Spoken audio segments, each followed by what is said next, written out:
Welcome to Perspectives in Mobile, the news podcast from the Mobile Ecosystem Forum.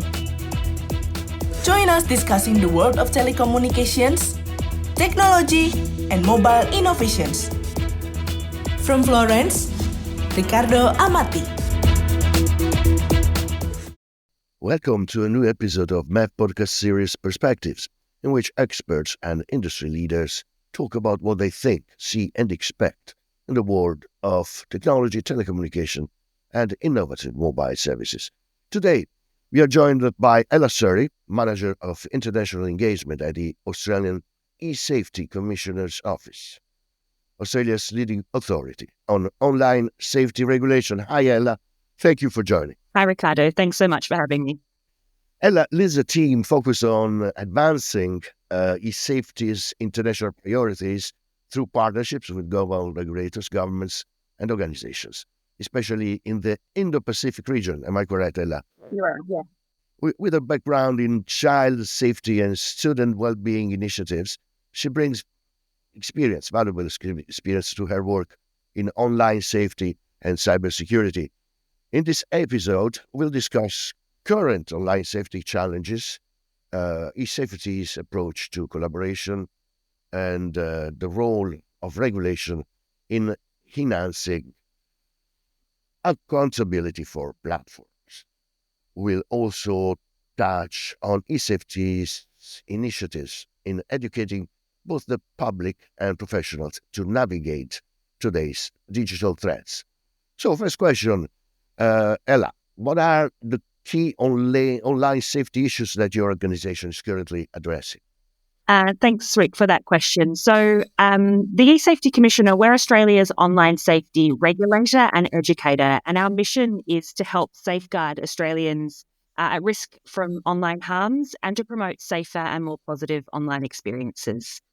And we use research, evidence, and experience to lead and advise on online safety issues. And so our remit is covered by the Online Safety Act, which provides the Commissioner with powers to regulate online service providers, to provide Australians with remedial actions through investigation teams, and to coordinate online safety education and activities as well. And so we approach our work through three different pillars. We call them the 3 Ps: prevention, protection, and proactive and systemic change. And so what do these mean? Well, we work to prevent online harms through education, awareness raising, and community engagement. We protect Australians through our regulatory schemes and investigations, and this allows eSafety to respond to illegal and harmful material like child sexual exploitation and abuse material and pro-terror content.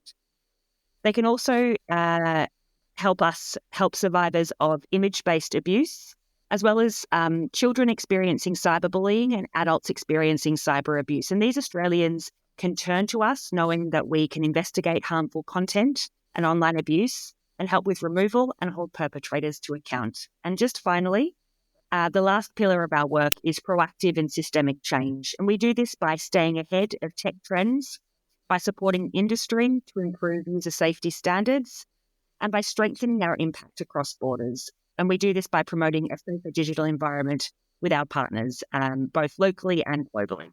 That's very clear. How is eSafety engaging across the Asia-Pacific region and globally? So eSafety, we are currently delivering a range of online safety projects in Southeast Asia and the Pacific under the Cyber and Critical Tech Cooperation Program, and that's led by Australia's Department of Foreign Affairs and Trade. So in Southeast Asia, we've been delivering a program that has shared our Safety by Design initiative, which I'm happy to talk more about with you, with governments, civil society and industry, as well as a bunch of our resources and programs to prevent and respond to online harms. Can you provide an example you're saying? Let's go for a successful one or something that we're proud of. Of course. We're very proud of the work that we've been doing in the Pacific, so across the Pacific Islands, which are Australia's closest neighbours. And there we've had a really specific focus on addressing the issue of technology-facilitated gender-based violence. And we've done this through developing training packages and a train the trainer program for frontline workers. We've done this working in collaboration with Pacific partners who are working to end gender-based violence online. And so this training is now being piloted in multiple countries. Last year, we delivered 3 training pilots, and in a couple of weeks, my team is delivering a training of trainer program in Fiji, working to upskill local frontline workers and trainers themselves to really embed this program systemically across the region to promote sustainability. So our Pacific work, very important to us. And of course, the issue of technology facilitated gender-based violence, which is a pernicious issue that is affecting both Australians, but is also a global issue as well. Yeah, the big divide. And with the rise of AI technologies, there are growing concerns about cyber attacks with AI, phishing, ransomware. How is eSafety addressing these threats? You can barely listen to a tech podcast without hearing about AI developments and both the positives and the negatives. And of course, because it also helps in defending from attacks. But yeah. Just to say that, rapid advancements in AI technology and its integration into everyday life means, of course, increased benefits, but also increased potential for misuse. And that brings with it significant implications for online safety. And so I think we really need to think about how we balance the benefits of innovation with safety, privacy, and security. And there are a few examples here that have come through our work. So for us, there are risks of AI-driven voice cloning and manipulation and manipulative chatbots enhancing grooming, sexual extortion, and sexual exploitation at scale. A related issue is the growing visibility, availability, and popularity of AI-powered nudify apps, which are readily available for children. And then when you combine that with the use of sophisticated monetization tactics and their increased presence on mainstream social media platforms, it's a recipe for disaster. And the proliferation of generative AI has exacerbated a number of already concerning issues that we've been looking at eSafety for a number of years now, including sexual extortion, non-consensual explicit deepfakes, and child sexual exploitation and abuse material. Thankfully, these harms are covered under the Online Safety Act, and eSafety can generally help Australian victims get this content taken down, whether or not it's synthetically generated or real content. But also at eSafety, we expect the tech sector and other private companies to take appropriate action and respond to online risks and harms. And that's including by taking a safety by design approach to the whole life cycle of tech development. And with AI specifically, it's really important to consider the online safety risks and harms from the earliest stage of developing these technologies. And this really needs to continue throughout the technology development life cycle and across the entire ecosystem, from developing a business case to releasing, disseminating, and then reintegrating AI-generated content. Yeah, following what you were saying, of course, social media are a big concern. What are your thoughts on regulatory changes, and how do they impact online safety for children, particularly? Yeah, well, I think online safety and the impact of social media on children is one of eSafety's top priorities, and it's also something the Australian government's focused on as well. And for topics like this, though, I think they naturally bring up emotion when you're talking about children's safety, their mental health and well-being as well. But I think in these situations, it's really important that we look at the data. And so last month in October, eSafety published some nationally representative data from Australian 8 to 12-year-olds. And it revealed that 84% of Australian children between the ages of 8 and 12 had been using social media and messaging services this year. And this includes 93% of Australian 12-year-olds who've used social media before reaching the current official age of social media entry, which is 13. When we dig a little bit deeper into the data, we found that 80% of children with a current social media or messaging account had help setting it up from an adult. and that 90% said this assistance came from a parent or carer. So we know that Australian young people are on social media, and that many of these young people are on social media before the age that they're meant to be on social media. And so I think we really need to focus on how do we provide this education to our communities, so to parents and carers, but also to through our education systems as well. And I think, though, we need to take a coordinated approach as well. So we need to think about what's in our regulatory tool set. How can we make sure that the platforms that not only children and young people, but people of all ages that they're using are safe? What is the regulatory tool set that we have here at eSafety to respond to these online harms? Well, we have industry codes and standards which focus on encouraging industry to remove the worst of the worst type of content to help create a safer digital environment as well. And of course, we really need the adoption of safety by design to make these platforms safer from the outset. Oh, excuse me for Michael. And for example, I think it was last week of October, Apple introduced a new feature to iMessage in Australia that will allow children to report nude images and video being sent to them directly to the company, which could then report the message to police. Is this something that you, what's your comment on that? It's something really useful, I would say. It's a good sign of cooperation by a major tech giant. Absolutely. Yeah. And look, eSafety, we welcomed Apple's introduction of this new feature, allowing Australian children to easily report unwanted nude images directly to the company. This happened nearly 2 years after eSafety's transparency report, and that's when it first highlighted the lack of such basic safety measures on its platforms. And so I think that's one of the really important things that a regulator can do. The role that a regulator can play, especially with these transparency powers, is to shine a light where there are systemic weaknesses and flaws in industry's systems and processes. But we of course work collaboratively with industry as well to work with them on solutions to patch these issues as well. So absolutely, it was a welcome development from Apple. There are of course other things that we would be encouraged to see Apple do in terms of making reporting of all types of harms easier. In-app reporting as well, and also around the detection of child sexual exploitation material too. We have a good relationship with the major social media platforms that Australians use as well, because we recognise that we need to do a lot of this with industry, not to industry. We of course have our regulatory stick, which is important as well. We're responsible for implementing the Online Safety Act.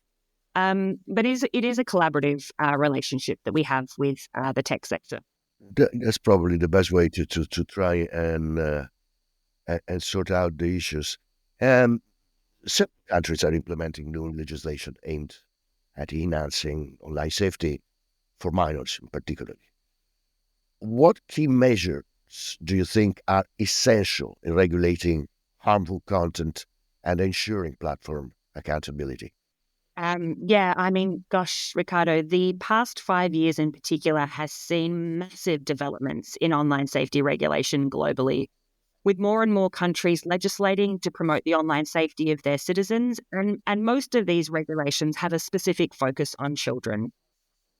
I think it's important, though, to remember that not one country can set the global sort of safety rules of the road on its own. And in this instance, international collaboration is really important, where regulators can work side by side, coordinating and sharing the regulatory challenge. And that's why eSafety back in 2022, alongside some of our international partners, set up the Global Online Safety Regulators Network, which is a collaborative forum that brings together independent online safety regulators to share experience, insights, and expertise around how to regulate for online safety.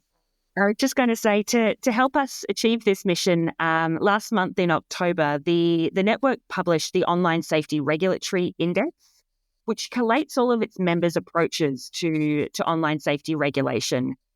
And this index is really designed to support online safety regulators to compare and contrast their approaches so we can dig deep on areas of convergence and learn from where our approaches might deviate. And if you have a look at the index, and I encourage all of the listeners to look up the Online Safety Regulatory Index, you'll see that there are areas of commonality, including the types of harms that we cover and the types of regulatory tools we've introduced, including having things like mandatory codes and standards or regulatory guidance.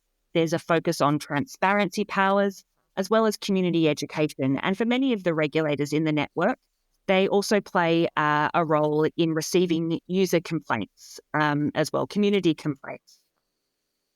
One thing that unites the Global Online Safety Regulators Network is our membership criteria, which includes independence from political and commercial interference, a commitment to human rights, democracy, and the rule of law, and of course, our unwavering commitment to a safer online environment. So I think other countries who are stepping up their online safety regulators and thinking about the types of measures that they might introduce, in particular to prevent children from harmful content, conduct, contact, and contracts as well, that the model that we've created through the Global Regulators Network and the different models explored through the Regulatory Index the good first port of call. And I think having an independent online safety regulator that's transparent about its activities as well is critical in these efforts.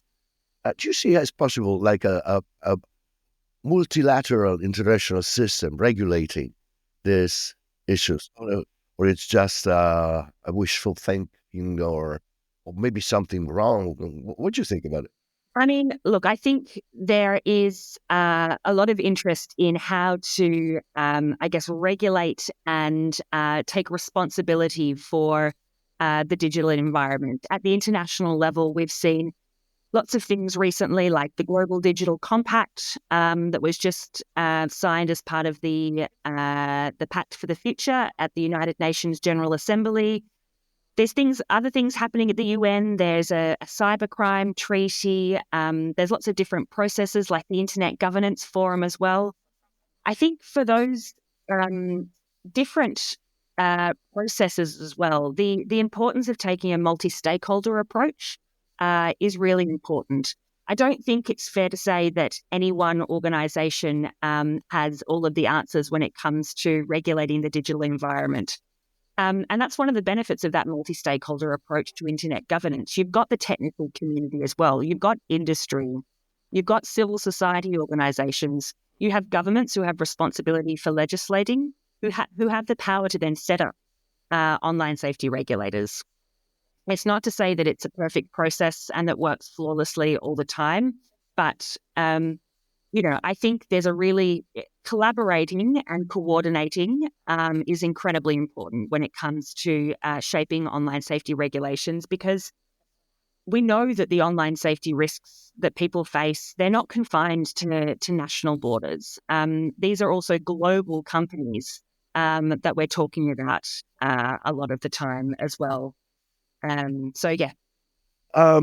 scams targeting vulnerable populations. What initiatives are necessary? What are you doing as a eSafety? So in terms of scams, Australia, we have a range of different digital platforms regulators that have slightly different areas of responsibility for different types of platform regulation. So scams actually formally sit under the remit of the ACCC, the Australian Competition and Consumer Commission. However, where scams intersect with our work is really a very common scam or type of blackmail that we're seeing at the moment called sextortion. And this is a form of blackmail where someone threatens to share intimate images unless the person gives in to their demands. And these demands could be for more intimate images or to engage in sexual activities with them, or it could be for money. And this type of sextortion is known as financial sextortion. And really it is a scam. It's a very common trend at the moment that's tending to target young men, and it's commonly perpetrated by overseas criminal enterprises. So we at eSafety, we receive reports from the community about scams, and we've seen a more than 1,000% increase in reports from 2022 to 2023. The impact, though, of sexual extortion can be rapid and profound. These are Australian figures, but we know that it's a global phenomenon. The US, Canada, the UK, countries across Asia as well, these countries are all experiencing shockingly high rates of sexual extortion. And unfortunately, devastatingly even, sextortion has been linked to cases of young people dying by suicide in many countries as well. And what we see is these perpetrators are often hardened criminals or sexual predators, and they'll use a combination of guilt and shame to force young people to pay large sums or to risk their intimate imagery being shared with family members and their friends. So it's a really insidious form of online harm and a type of scam as well. Lots of the time, these criminal actors, they're early adopters of technology, and they're engaging in social engineering scams. And with the advent of things like new technologies, we're seeing there's scope for overseas criminals to be digitally manipulating using Nudify apps to initiate these attacks, or using face swapping technologies to conceal their identities on video conferencing services. And one of our biggest concerns as well is that manipulative chatbots will start being deployed to target younger people with even greater precision on a more massive scale. And so for these reasons, and of course many more, we really are prioritising sexual extortion as a key focus area to improve our collective understanding and response to this type of harm. Education, training, how much is important? Cybersecurity training for the general public, for employees or companies, how much you need to count on that in maintaining online safety, and other specific programs or partnerships you are involved with? Yeah, so of course, education is fundamental to the work that we do at eSafety. I think I started the podcast talking about the 3 pillars of our work: prevention, protection, and proactive and systemic change. And under our prevention work, it really is focusing on education as that primary means of prevention.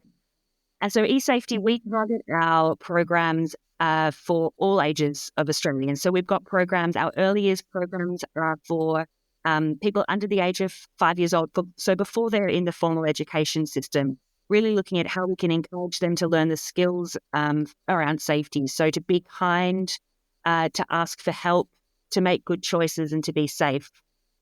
We've got specific programs through all levels, ages and stages of the education system. So we've got our eSafety toolkit for schools, which helps school communities prepare and respond to online safety incidences. We don't say if they occur, we say when they occur, because we know that they are incredibly common as well.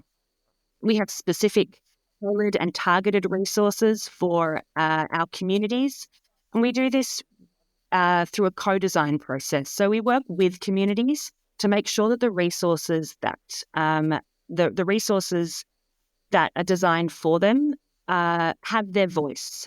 They feel like they've been a part of creating them. So we've got specific resources for women who we know experience higher rates of abuse online. We've got specific resources for First Nations communities, so Indigenous communities here in Australia, for people living with disabilities, as well as LGBTQIA+ Australians as well. One of the other programs, but you mentioned cybersecurity, and while cybersecurity is outside of our remit, it does, of course, link to digital literacy. Understanding the foundations of how to use technologies and how to use the internet, and platforms, mobiles, devices as well. And so our Be Connected program is really designed to fill that gap. It's a digital literacy style program. They say it's designed for older Australians aged 50 and above, but to be honest, I think our Be Connected resources have really great applicability for all ages, and also for people who may have limited experience using technologies in the past, they can show you really basic things like how to set up safe passwords, how to log into your computer, how to connect safely, online banking and stuff like that as well. So, yeah, education is fundamental to the work that eSafety does. And our Be Connected digital literacy resources are a fantastic resource. And these resources that eSafety produces, they are all freely available on our website.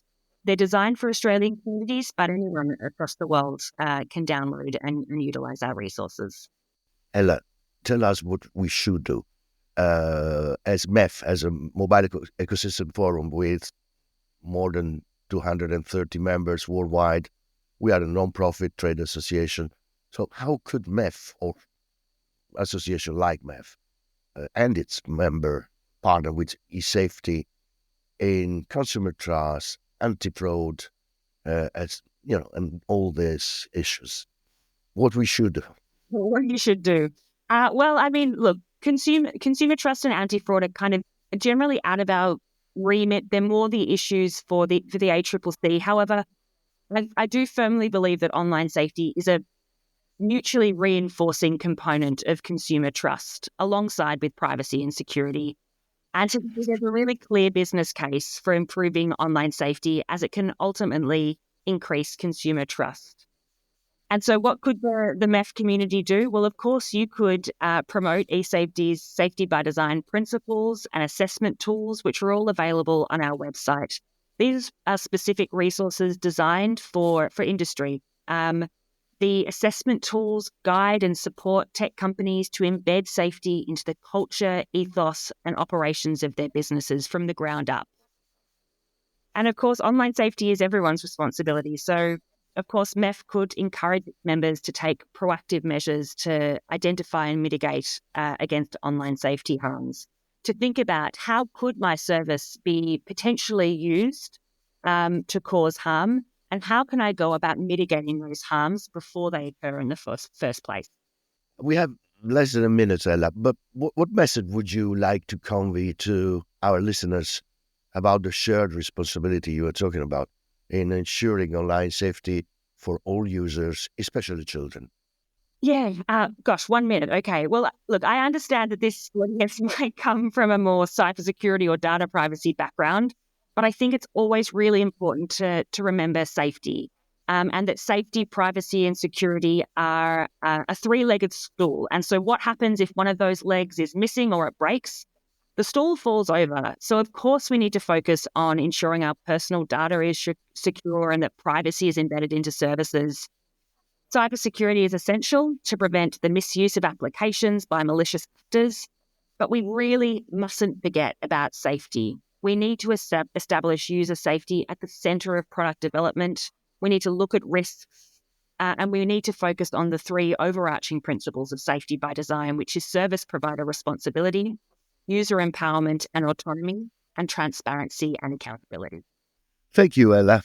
Thank you, Ricardo. It's a pleasure to have spoken with you.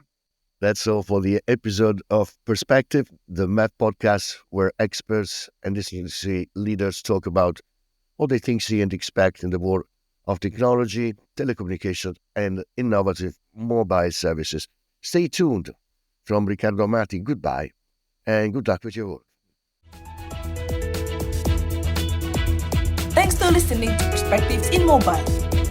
Join us next as we explore telecoms, technology, and mobile innovations. Stay tuned, stay connected, and let's unlock the mobile potential together.